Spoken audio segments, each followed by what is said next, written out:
Atos dos Apóstolos. Capítulo 15. Liberto da prisão. E por aquele mesmo tempo, o rei Herodes estendeu as mãos sobre alguns da igreja, para os maltratar. Atos capítulo 12, verso 1. O governo da Judéia estava então nas mãos de Herodes Agripa, súdito de Cláudio, imperador romano. Herodes mantinha também o cargo de tetrarca da Galiléia. Era prosélito professo da fé judaica e aparentemente muito zeloso em efetuar as cerimônias da lei judaica. Desejoso de obter o apoio dos judeus, esperando assim confirmar seus cargos e honras, pôs-se a realizar os desejos deles, perseguindo a Igreja de Cristo, roubando as casas e os bens dos crentes e prendendo os principais membros da Igreja. Lançou na prisão Tiago, irmão de João, e mandou um algoz matá-lo à espada, assim como o outro Herodes fizera com que o profeta João fosse degolado, e mandou um algoz matá-lo à espada. Vendo que os judeus se agradavam muito com essas medidas, prendeu também Pedro.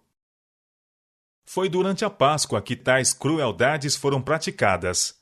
Enquanto os judeus estavam celebrando seu libertamento do Egito e pretendendo possuir grande zelo pela lei de Deus, estavam, ao mesmo tempo, transgredindo cada princípio dessa lei ao perseguir e assassinar os crentes em Cristo.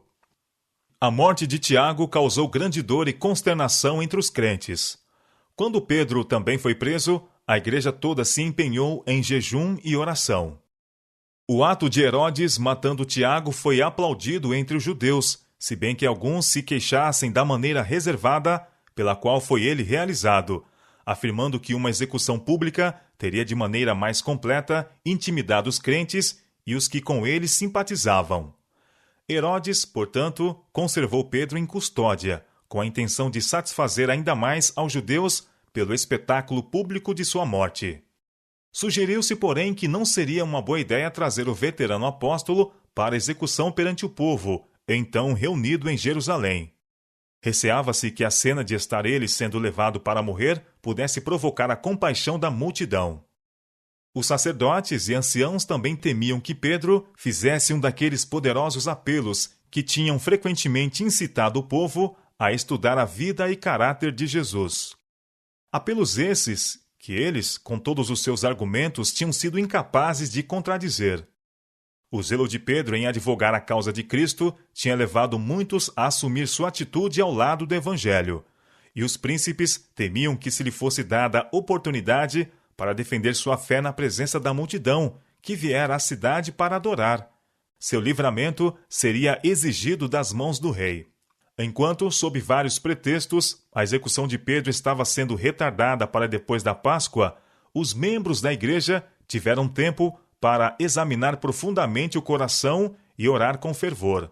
Oravam sem cessar em favor de Pedro, pois achavam que ele não poderia faltar na obra da pregação. Compreendiam que haviam chegado a um ponto em que, sem o auxílio especial de Deus, a Igreja de Cristo seria destruída. Ao mesmo tempo, adoradores de todas as nações procuravam o templo que havia sido dedicado à adoração de Deus. Resplandecendo em ouro e pedras preciosas, ostentava um aspecto de magnificência e encanto. Mas Jeová não seria mais achado nesse palácio de beleza. Israel, como nação, tinha se divorciado de Deus. Quando Cristo, perto do fim de seu ministério terrestre, olhou pela última vez para o interior do templo, disse: Eis que a vossa casa vai ficar-vos deserta. Mateus capítulo 23, verso 38. Até então, ele tinha considerado o templo como a casa de seu pai. Mas, ao deixar o Filho de Deus o interior dessas paredes, a presença de Deus abandonou para sempre o templo construído para sua glória. O dia para a execução de Pedro foi finalmente marcado, mas ainda as orações dos crentes ascendiam ao céu, e enquanto todas as suas energias e simpatias eram suscitadas em fervorosos pedidos de auxílio, anjos de Deus estavam a vigiar o apóstolo prisioneiro. Lembrando-se do anterior libertamento dos apóstolos da prisão, Herodes tomara desta vez precauções dobradas. Para evitar toda a possibilidade de escape, Pedro tinha sido posto sob o cuidado de 16 soldados, que em diferentes vigílias o guardavam dia e noite. Em sua cela fora colocado entre 2 soldados, ligado por 2 correntes, cada uma presa ao pulso de um dos soldados. Não podia mover-se sem o conhecimento deles. Com as portas da prisão firmemente seguras e uma forte guarda diante delas, toda a possibilidade de livramento ou escape por meios humanos estava excluída. Mas os extremos dos homens são a oportunidade de Deus. Pedro estava encerrado em uma cela cavada na rocha, cujas portas tinham fortes ferrolhos e barras, e os soldados em guarda ficaram responsabilizados pela custódia do prisioneiro. Mas os ferrolhos e barras e a guarda romana, que eficazmente removiam toda a possibilidade de auxílio humano, não serviriam senão tornar mais completa a vitória de Deus no livramento de Pedro. Herodes estava levantando a sua mão contra o Onipotente e deveria ser totalmente derrotado. Aplicando seu poder, Deus estava prestes a salvar a vida preciosa, cuja destruição estavam os judeus tramando. Era a última noite antes da planejada execução. Do céu foi enviado um poderoso anjo para libertar Pedro.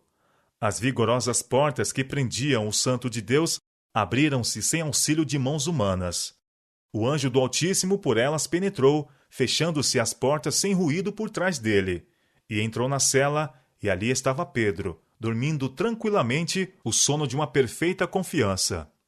A luz que circundava o anjo encheu a cela, mas não despertou o apóstolo. Só quando ele sentiu o toque da mão do anjo e ouviu uma voz dizendo: "Levanta-te depressa", acordou o suficiente para ver a cela iluminada pela luz celestial e um anjo de grande glória em pé diante dele. Automaticamente obedeceu à ordem que lhe foi dada, e como ao se levantar ergueu as mãos, tornou-se meio consciente de que as cadeias lhe caíram dos pulsos. De novo lhe ordenou a voz do mensageiro celestial: "Cinge-te e ata as tuas alparcas." E de novo Pedro automaticamente obedeceu, conservando o admirado olhar voltado para o visitante e crendo estar sonhando ou em visão. Mais uma vez o anjo ordenou: "Lança as costas à tua capa e segue-me." Ele se moveu em direção à porta, seguido por Pedro, usualmente loquaz, agora mudo de espanto. Passaram pela guarda e chegaram à porta, pesadamente aferrolhada, que por si mesma se abriu e imediatamente se fechou de novo, enquanto os guardas, dentro e fora, permaneceram imóveis em seu posto. Alcançaram a segunda porta, também guardada por dentro e por fora. Abriu-se, como fez a primeira, sem ranger de dobradiças ou ruído dos fechos de ferro. Passaram por ela e novamente se fechou, também sem ruído.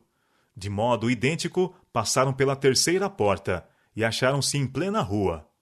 Não se trocou uma palavra, não houve ruído de passos.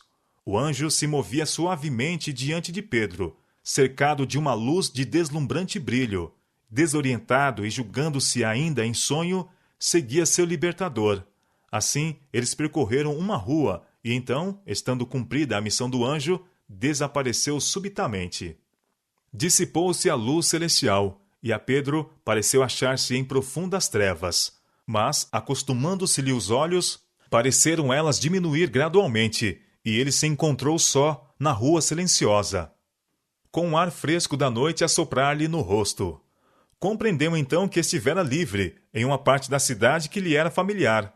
Reconheceu o lugar como sendo um que frequentara muitas vezes, e por onde esperara passar no dia seguinte pela última vez. Procurou rememorar os fatos dos últimos poucos momentos. Lembrou-se de ter adormecido, preso entre 2 soldados, com as sandálias e vestes exteriores removidas. Examinou sua pessoa e achou-se completamente vestido e cingido. Seus pulsos, inchados pela pressão dos ferros cruéis, estavam livres das algemas. Compenetrou-se de que sua liberdade não era engano, sonho ou visão, mas bendita realidade. No dia seguinte, deveria ser levado para morrer. Mas eis que um anjo o livrara da prisão e da morte. E Pedro, tornando a si, disse: "Agora sei verdadeiramente que o Senhor enviou o seu anjo e me livrou da mão de Herodes e de tudo que o povo dos judeus esperava." Atos capítulo 12, verso 11. O apóstolo se encaminhou imediatamente à casa onde seus irmãos estavam reunidos, e onde naquele momento se encontravam em oração fervorosa por ele. E batendo Pedro à porta do pátio, uma menina chamada Rode saiu a escutar. E conhecendo a voz de Pedro, de gozo não abriu a porta, mas, correndo para dentro, anunciou que Pedro estava à porta. E disseram-lhe: Estás fora de ti. Mas ela afirmava que assim era. E diziam: É o seu anjo. Atos capítulo 12, versos 13 a 15. Mas Pedro perseverava em bater, e quando abriram, viram-no e se espantaram. E, acenando-lhes ele com a mão para que se calassem, contou-lhes como o Senhor o tirara da prisão. E Pedro, saindo, partiu para outro lugar. Atos capítulo 12, versos 16 e 17. Alegria e louvor encheram o coração dos crentes, porque Deus ouvira e atendera às suas orações e libertara Pedro das mãos de Herodes. Pela manhã, uma multidão se reuniu para presenciar a execução do apóstolo. Herodes enviou oficiais à prisão para buscarem Pedro, que deveria ser trazido com grande aparato de guardas e armas, não apenas para evitar possível fuga, como também para intimidar os simpatizantes e mostrar o poder do rei. Quando os guardas, diante da porta, verificaram que Pedro tinha escapado, foram possuídos de terror. Tinha sido expressamente declarado que a vida deles responderia pela do prisioneiro, e por isso haviam eles estado especialmente vigilantes. Quando os oficiais vieram buscar Pedro, os soldados estavam ainda guardando a porta da prisão, os ferrolhos e barras ainda intactos, as cadeias presas aos pulsos dos 2 soldados, mas o prisioneiro havia escapado. Quando foi trazida a Herodes a notícia de que Pedro escapara, ele ficou exasperado e enraivecido. Acusando os guardas da prisão de infidelidade, ordenou que fossem mortos. Herodes sabia que poder humano algum havia livrado a Pedro, mas estava decidido a não reconhecer que um poder divino lhe frustrara o desígnio e pôs-se em ousado desafio a Deus. Não muito tempo depois do livramento de Pedro da prisão, Herodes foi a Cesareia. Enquanto ali se achava, fez uma grande festa, destinada a provocar admiração e ganhar aplausos do povo. Compareceram à festa os amantes do prazer de todas as regiões e houve muita glutonaria e bebedice. Com grande pompa e cerimônia, Herodes apareceu diante do povo e lhes dirigiu em eloquente discurso. Vestido em roupas cintilantes de prata e ouro, em que os raios do sol, refletindo em suas luminosas dobras, deslumbrava os olhos dos que o contemplavam, constituía ele uma figura magnífica. A majestade de sua aparência e a força de sua linguagem, bem escolhida, dominavam a assembleia com grande poder.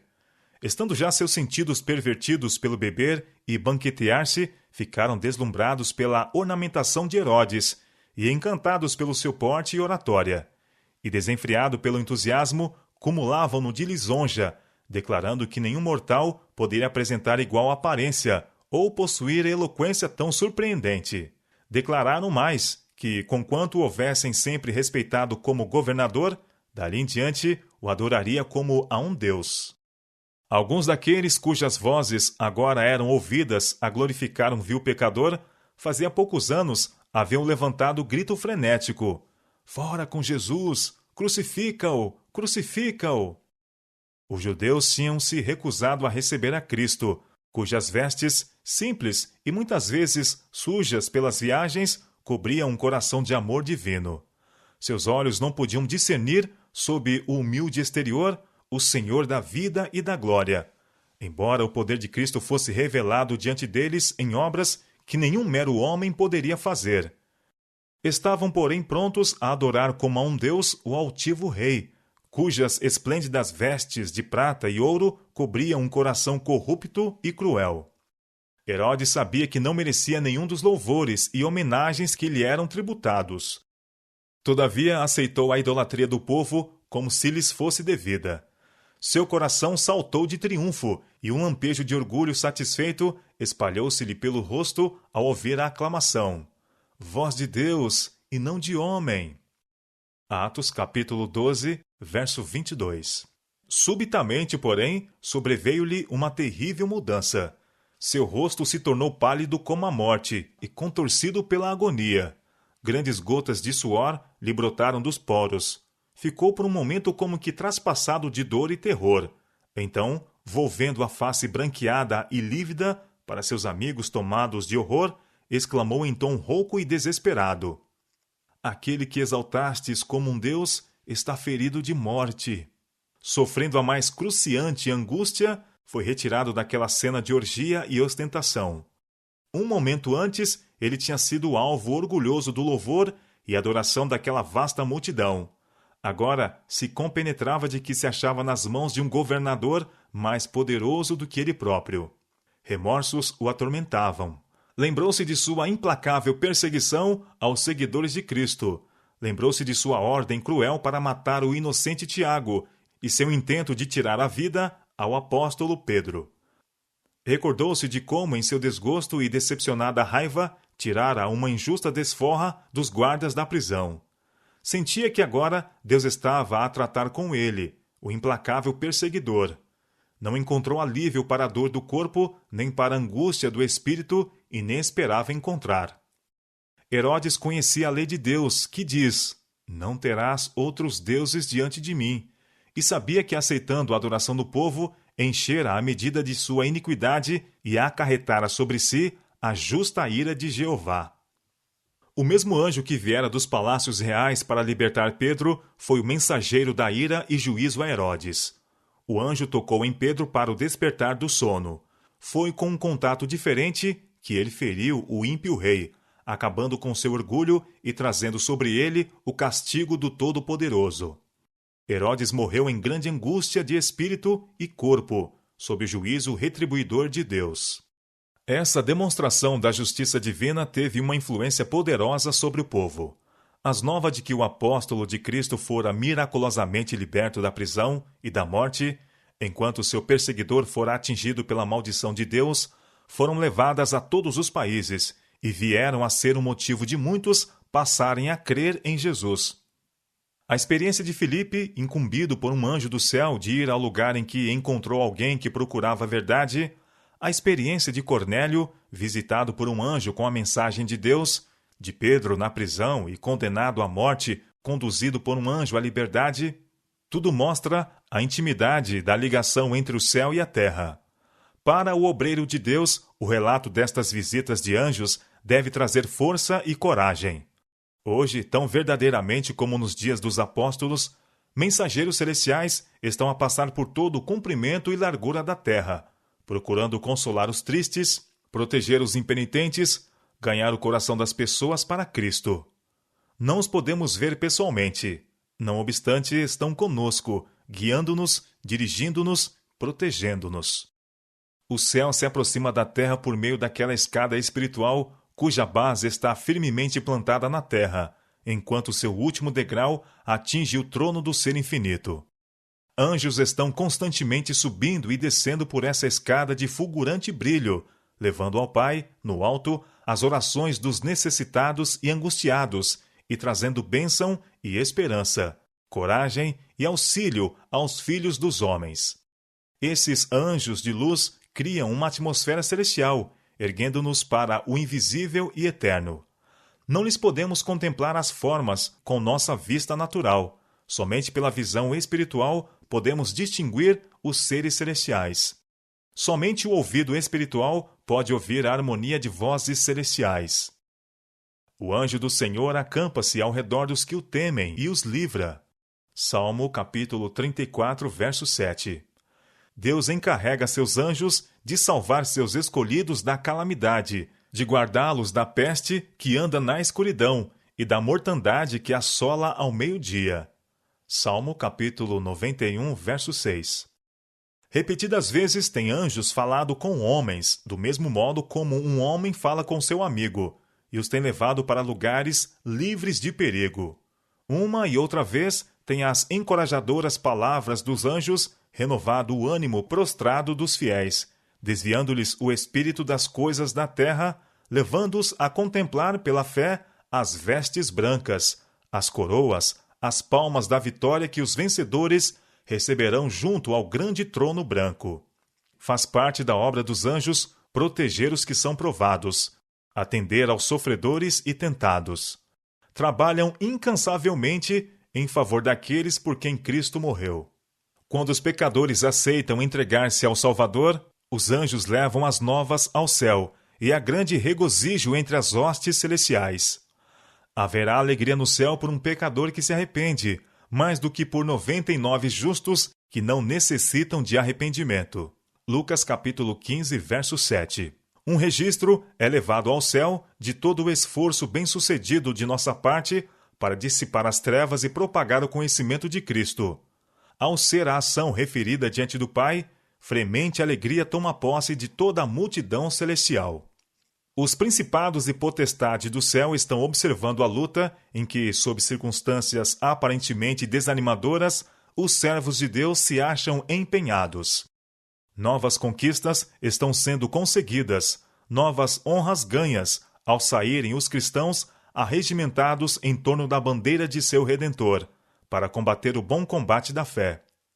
Todos os anjos celestiais estão ao serviço do humilde e crente povo de Deus, e ao entoar o exército de obreiros do Senhor seus cânticos de louvor aqui na terra, o coro celestial une-se com eles no louvor a Deus e a seu Filho. Precisamos conhecer melhor a missão dos anjos. Convém lembrar que cada verdadeiro Filho de Deus tem a cooperação dos seres celestiais. Exércitos invisíveis de luz e poder auxiliam os mansos e humildes que creem nas promessas de Deus e as reclamam. Querubins, serafins e anjos magníficos em poder estão à destra de Deus, sendo todos eles espíritos ministradores enviados para servir a favor daqueles que hão de herdar a salvação. Hebreus capítulo 1, verso 14.